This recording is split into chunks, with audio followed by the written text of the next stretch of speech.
Nope, I didn't find it to be the fruit of the lovelorn king's unflinching eternal love for one of the numerous women he had in his life.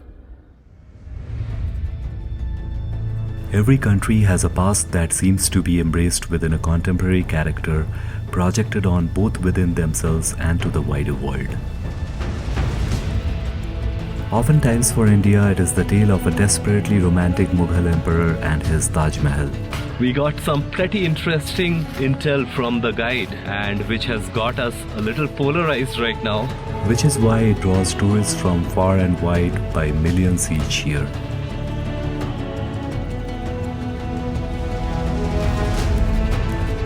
All of it has been ingrained in the public consciousness after decades of movies, books, and myths about the Taj Mahal, portraying it as such.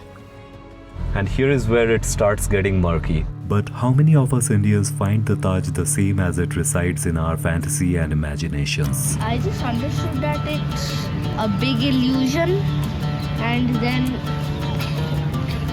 it was made for Shah Jahan's queen, Mumtaz. But like all those tall tales told throughout history, it begs the question. Shah Jahan made the Taj for his wife as she died in a labor, giving birth to their 14th child in a marriage of 19 years.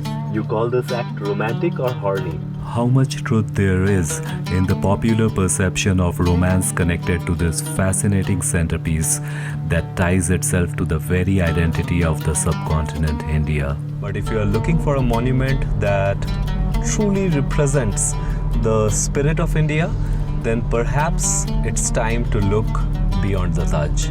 This one will take a crack at decluttering the internet and debunk some myths. And this is how it went down for us.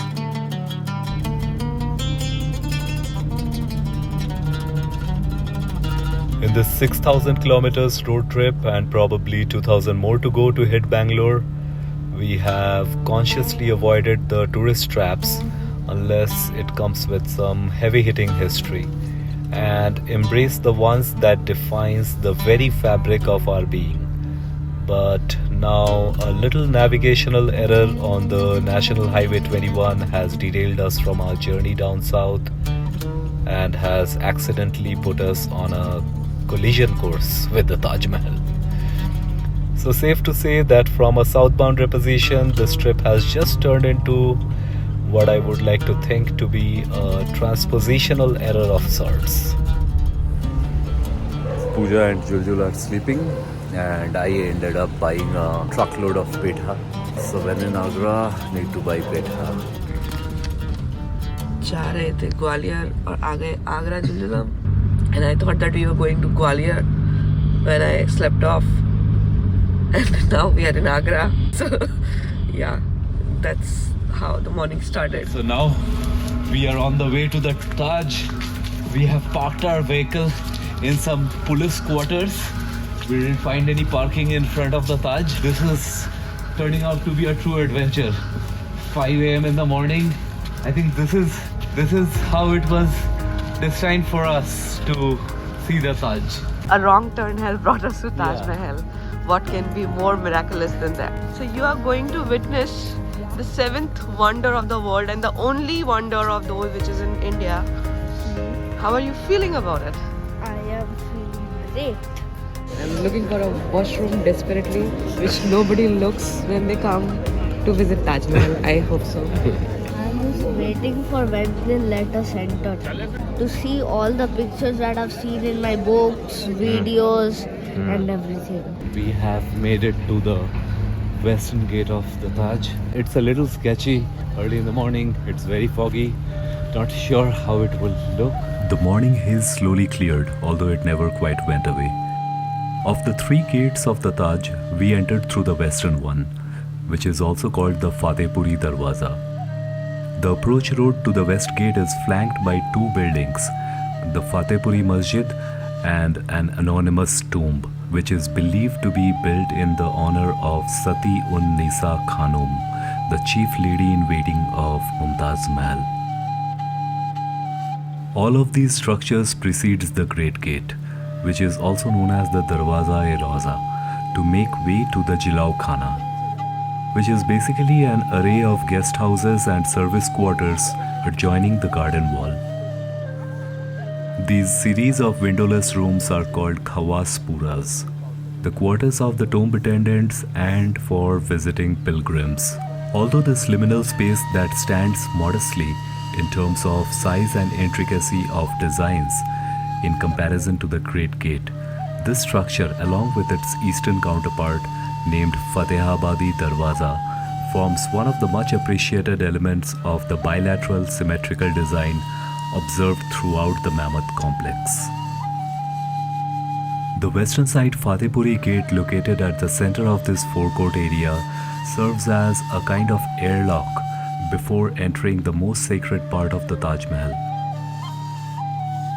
Here we first encounter the triadic composition that determines most facades in the Taj complex, including that of the mausoleum, and it prepares the visitor for the grandeur of the mausoleum that awaits within.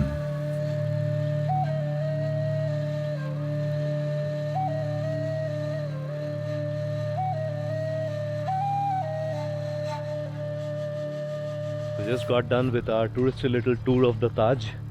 The symmetry and color palette of the Taj makes me feel like I just came out of a Wes Anderson movie.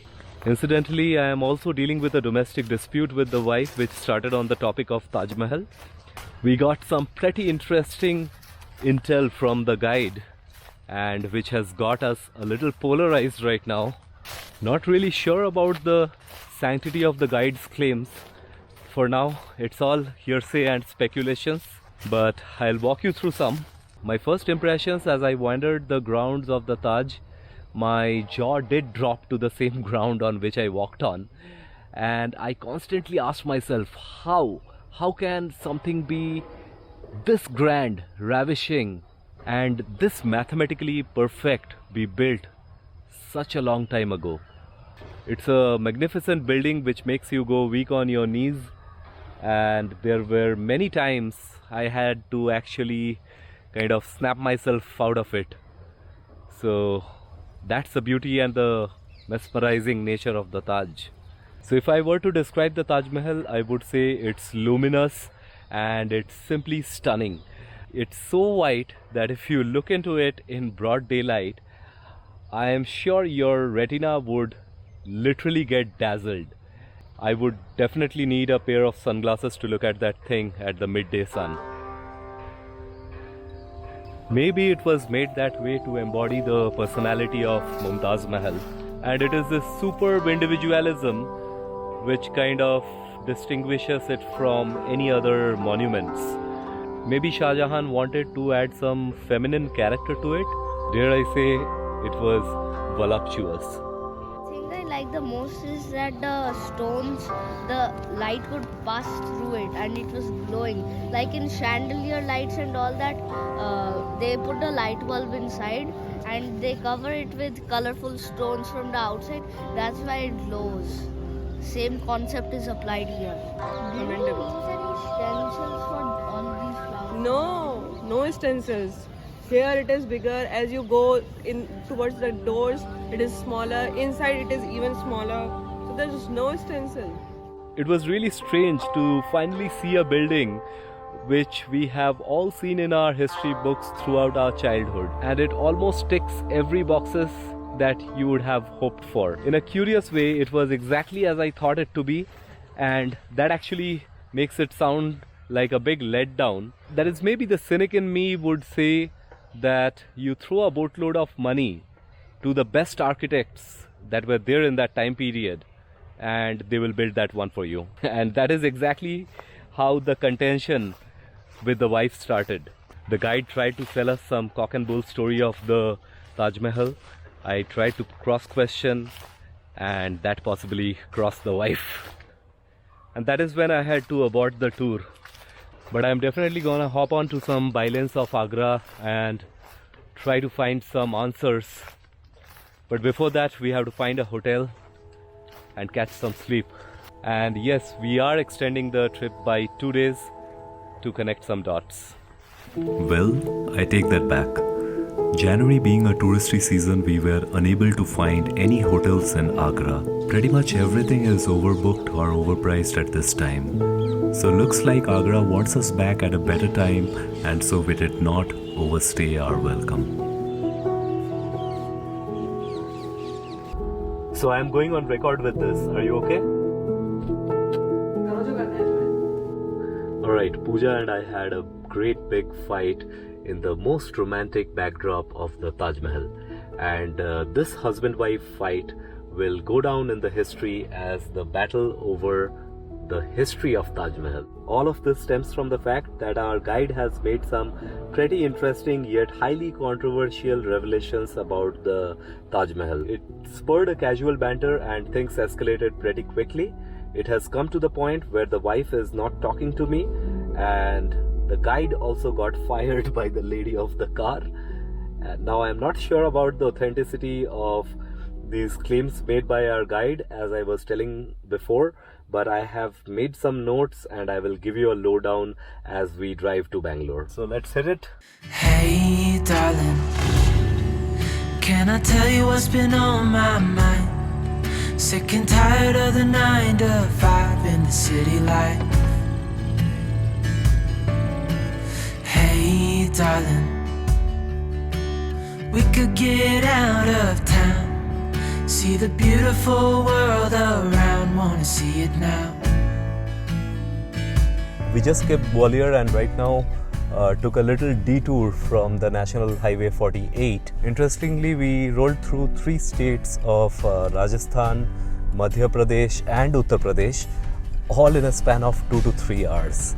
So it was like exit entry to each of these states. And right now we are exploring the scenic back roads of some place in the border areas of all 3 states, I suppose. Not exactly sure where we are, but today I decree that winter season is officially over for us. But before I go on record with this, I want to make it abundantly clear that I am not a historian here. I am just another dude who likes going down into those rabbit holes of history and merely contemplate what capital T truth may exist. So lean into whatever you like, and maybe this monologue is just to start a discourse which will help me clear my mind when I actually try to retrace the story during my Mughal drive. I am a strong believer of collective intelligence, and I am inviting constructive comments and clarifications to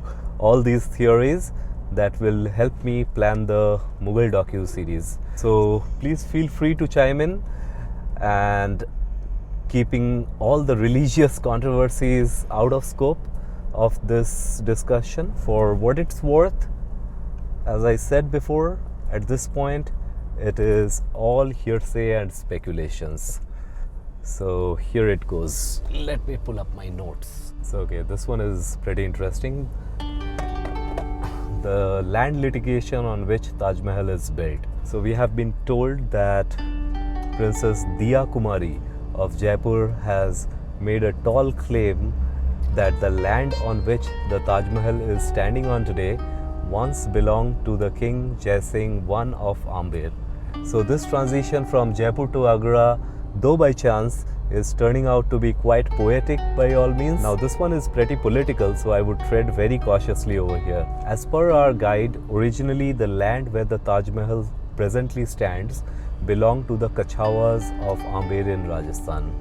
The land was acquired from them in lieu of 4 Havelis, and it has been testified by a court historian, Abdul Hamid Lahori, in his work titled Badshah-nama or Padshah-nama. And the Farmans, which were basically the royal decrees, prove the fact that there was a transaction involved between the Mughals and the Rajputs for that land. Now, I haven't taken a look at them, plus there are some ongoing political affairs going on around this claim, so I will reserve my comments over here and maybe research on it and come back. But since we know that there used to be diplomatic strategies of trading in the Rajput princesses to the Mughals, I would not be surprised if the land on which the Taj stands today was also a part of a similar deal. As the Rajputs were losing political hold gradually, so they started these alliances and used these moves to gain political advantage. It is pretty much well established that many Rajput kings willingly sent their daughters to the imperial harem of Akbar and also other powerful emperors as a part of their bilateral relationships. But for me at this point, it is just a conjecture. So there were many stories, Juljul, I can see that, and I am feeling ambushed. Okay, what was the next point? The limbs were chopped off of the workers. Yeah, correct. And here is where it starts getting pretty murky. One of those popular recounted legend, deeply rooted in our local belief system, and it has been royally fed to us by our academic history, involves the workers and the architects. The authorized guide tells us that Shah Jahan employed skilled artisans to build the Taj, and their limbs were cut off after the completion of the job so that they would not be able to replicate another Taj Mahal. Another lore that he described is that the chief architect Ustad Ahmed Lahori blinded himself over some conflicts with the emperor after the project ended in 1648, and he wasn't paid a dime for his service. There is another version that recounts the Shah ordered the blinding activity and cut off the limbs of Ustad Ahmed Lahori. Now, I have a part dissonance on this theory, especially about the story where the workers were being amputated. I still have my doubts on the architect Lahori side of the story, as Shah Jahan, unlike his grandfather Akbar, was known to be pretty ruthless in his dealings. Plus, he may have gone bankrupt during this entire process and could not pay Lahori the fair price. But the fact remains that after finishing the construction of the Taj, the chief architect Lahori built for him a whole new imperial city called Shah Jahanabad in New Delhi or Old Delhi, and which is basically our Red Fort. 1631 to 53 is a period of like 22 years when the Taj was built, and 1639 to 48 is a period of like 9 years. So there's obviously an overlap of 9 years when Shah Jahan had contracted the architect for constructing the Taj as well as the Red Fort in present-day Old Delhi. But Lahori died on 1649 immediately after the Red Fort was built. That's a little weird, so not very sure about this tale. But talking about Lahori's team of workers, now these were not just random masons putting on brick over other. We are talking about an entire fort complex of Shah Jahanabad being chiseled out of stones. So those laborers should have been indispensable, and I strongly believe that there was no LinkedIn premium service those days, so it would be highly improbable, if not impossible, to recruit thousands of expert craftsmen and artisans and find competitive replacements to work on another equally grand project in such a short time. Now, both of these monuments were architected by Ustad Ahmed Lahori. So the imperial mosque of the Mughal rulers, the Masjid-e-Jahannum, popularly known as Jama Masjid, was known to be designed by Lahori and his sons. If the father was so wronged by the Shah Jahan, why would they agree to work on such projects? So there's that. I also happened to eavesdrop into some conversations by the Taj Mahal guides telling tourists an outdated story surrounding an Italian architect or a designer maybe. Well, but this claim dates back to 19th century and comes from the Italians that a Venetian by the name Geronimo Vornio designed the Taj Mahal, which is absolutely ridiculous. Like many other Italian records, let's say for an example Marco Polo's Book of Marvels of the World, this claim absolutely does not hold any water. So what was the other one? The Black Taj Mahal, right? Yeah. And this is possibly the most commonly peddled story by the guides. The guides have a very unique way to sell this story to you. When you come out of the crypt behind the Taj, looking onto the Yamuna river, they will possibly pull out their phones, switch to the satellite imagery, and show you a vacant piece of land right on the perpendicular opposite side of the Yamuna river. To tell you another fable, the story goes like the construction of the Taj Mahal was only half of the original grand scheme conceived by its builder, Emperor Shah Jahan. His idea was to mirror the white Taj Mahal with a black one, just across the Yamuna river, like to create a black marble stone Taj Mahal, which should have become his final resting spot. So basically, the guide wanted us to believe that Shah Jahan planned his tomb to look into the face of his wife's tomb and eternally stare at each other. Now, I don't buy it. I mean, which guy in the right mind would think to do that even after death? Like, come on. Doesn't the vow go like till death do us apart? And this is where the contention started between this Shah Jahan and his Mumtaz, who apparently looks to be in a deep slumber. But jokes apart, Shah Jahan's plan of the Black Taj did not materialize, as Aurangzeb, the third son of Shah Jahan, took him into captivity to ascend to the throne. The cost of the white Taj Mahal had set him back by a whopping 1 billion USD, with inflation accounted in today's currency. Plus, with the various wars being fought between Dara Shikoh, Aurangzeb and two other heir apparent sons of Shah Jahan, I really doubt if Shah Jahan had made such a plan in such troubled times. With such a huge hole in his wallet, Shahi Khazana, the royal coffer must have taken a hit and must have been running dry.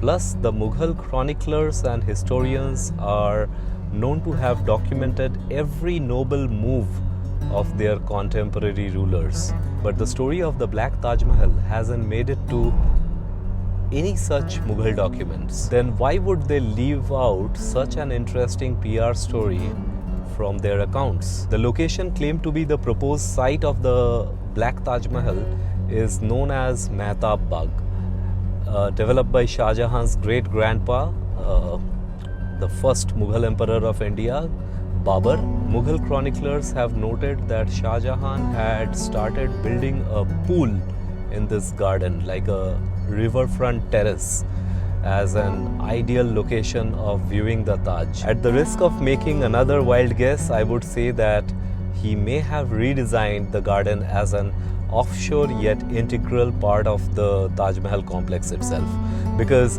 the width of the platform is identical to the land parcel on which the Taj Mahal stands today. But given Shah Jahan's obsession with symmetry and the perfect alignment of the pool with the Taj on the opposite bank, it could be possible that the Taj Mahal used to cast a black reflection on the pool on a moonlit night.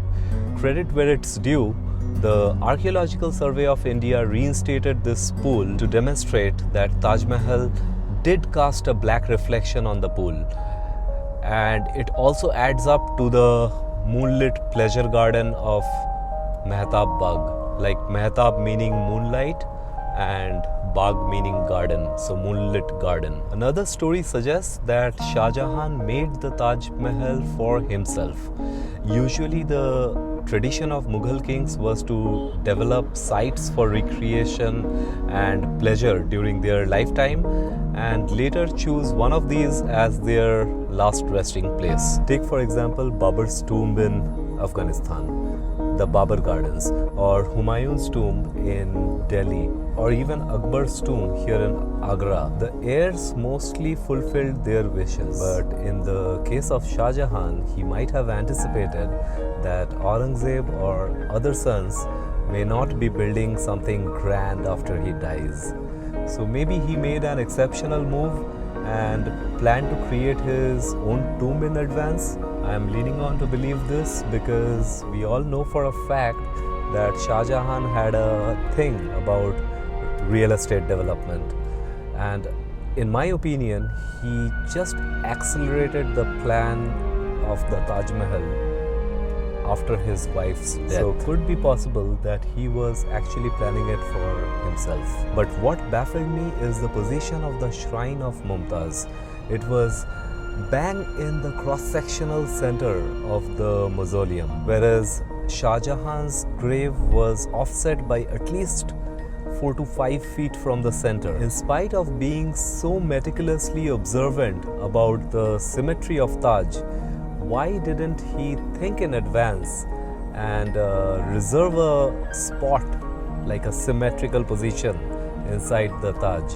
The perfect symmetry is like shattered. Maybe he deliberately introduced it as an effect to humanize the tomb. So this one might be one historical paradox which I can neither confirm nor deny. To sum it all up, we really don't know what's the real deal with the Taj. You would hear various legends, myths and folklores which just keep adding to the mystery which is already surrounding the Taj Mahal.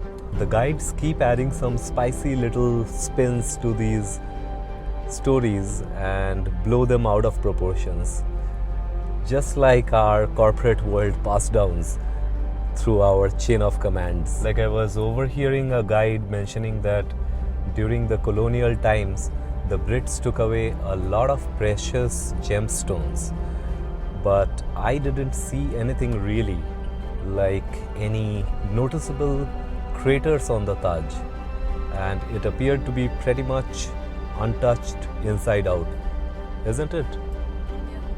Also, the gemstones used are mostly for the complex inlay work and are a mixture of those precious and semi-precious stones.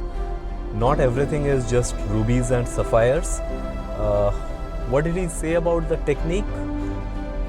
He used a particular term. Yeah, Prachinkari. Parchinkari. And the technique is also known as Pietra Dura. Parchinkari is in India. Pietra Dura, I think, some Italian word. The inlay work can also be seen on the outer walls, but it doesn't look like as if some gemstones were chiseled out. There is no damage to the outer walls of the Taj Mahal, and what you can see is also the calligraphy inlay work reciting the verses of the Quran. And if you are planning to visit the Taj, try to also reserve some time to check out this art form, which still inspires a generation of craftsmen. We were told that they still continue to practice the art in the bylines of Agra and Fatehpur Sikri. And Akbar tomb was yes, correct. Last time the Buddhist Akbar the Great one at the chapter. Exactly. And if we become rich someday, I want to buy that Parchinkari coffee table. What's that? Huh? Coffee table. Yeah. Not anything else. With that Parchinkari work. The guides will also dish you out some secret stories and haunted tales about the crypt. Now, the crypt is off the limits for us tourists, and the only ones who seem to see it is the Indian Army. Due to this access restriction of the holy chambers in the basement of the Taj Mahal, legends about the crypt and a secret room has been making rounds. The guide would tell you that the crypt either contains a secret room or it leads to a secret chamber filled with treasures, jewels, and possibly 1001 bedtime stories. They will tell you that how the souls of Shah Jahan and Mumtaz Mahal are still present in the crypt, and they walk around the Taj only on moonlit nights. Maybe it's because the Yamuna river brings additional charm to the area in such a moonlit ambience. Maybe they go out for a swim.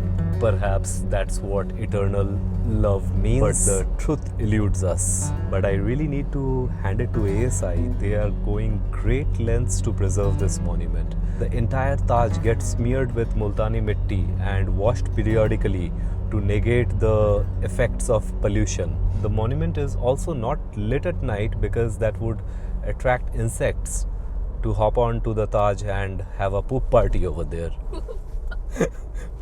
Yeah, the insects.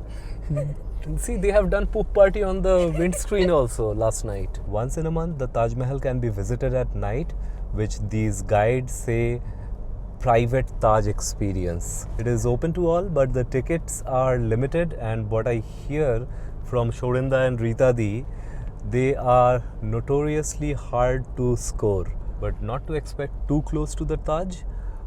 In fact, it's just you and a bunch of people standing at the north gate looking at Taj Mahal at night. So that's what I found on the internet. So Pooja, if you buy me a 200 to 500 mm lens, I can offer you a private Taj experience. But jokes apart, due to the global attention that the Taj Mahal has received from millions of visitors that it attracts, the Taj Mahal has become a prominent image that is associated with India. And in this way, to most of our Western tourists, it has become a bit overrated symbol of India itself. As a traveler, after seeing the Taj Mahal in person, I feel it's just another tick on the travel bucket list, another been there, done that kind of thing. But I am sure with a better understanding of history of not only the building but also the man who commissioned it, Taj Mahal definitely has the potential to climb out of that bucket list tick of mine and become a highlight in the future. So I will hold my thoughts on this matter here. Rather, I would say it totally depends on your perspective. If you are looking for a tick on your bucket list, then yes, the Taj Mahal is worth visiting. But if you are looking for a monument that truly represents the spirit of India, then perhaps it's time to look beyond the Taj. I've been to the south, I've been to the north, east and the west, the middle, of course. I may have been astray, but I've never been lost, never been beat by the road I've crossed. I guess I've been lucky to some degree, for someone who ate all the fruit from the tree. The stars been aligned and my goose hanging high. I'll be okay in the sweet by and by. I checked all the places to visit in Gwalior and I slept off. And when I woke up, I went Taj Mahal. And now we are moving on with the drive back to Bangalore. But I will let the circumstances take the lead. We'll report back if something interesting comes our way. Till then, stay safe, go crunch some miles on rubber and kick some ass. Cheers.